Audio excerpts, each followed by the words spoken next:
Fossils provide us with a picture of the past. When we look at a fossil, what we see is a trace of how that plant or animal looked millions of years ago. Importantly, it can show us how today's species have changed over millions of years. There are a number of different ways that fossils can be formed, so let us look at a few ways this can happen. Many organisms have hard tissues like bones, teeth, and shells. When organisms die, these types of tissues don't decay very easily if they are buried under sand, soil, or water. However, over a very long time, these tissues become replaced by minerals to form a hard rock-like substance, shaped just like the original bones, teeth, and shell, to form the fossil. The fossil stays intact and is embedded inside rocks. Most fossils are found this way.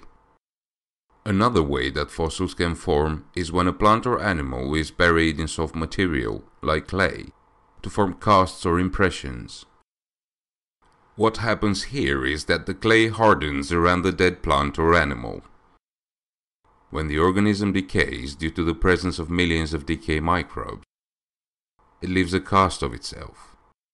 Footprints, for example, can be pressed into soft materials that will leave an impression when it hardens.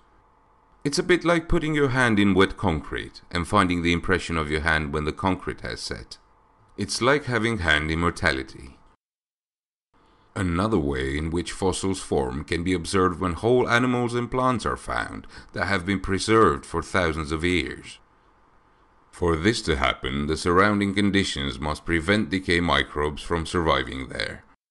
For example, the conditions preventing decay may be lacking in oxygen or moisture, like in amber, or be very cold, for example within glaciers, or be too acidic, as in many boggy, waterlogged areas. All these kinds of environments may be hostile to microbes that decay tissue. So when they are not present, whole organisms can remain intact for thousands of years. Fossils are a very good source of information.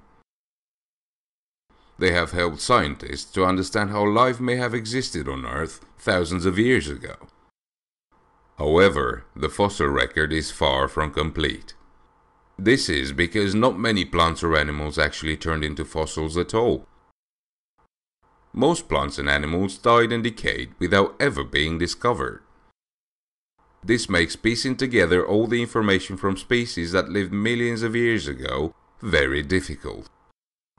While the fossil record provides good evidence for evolution, fossil records alone do not prove evolution.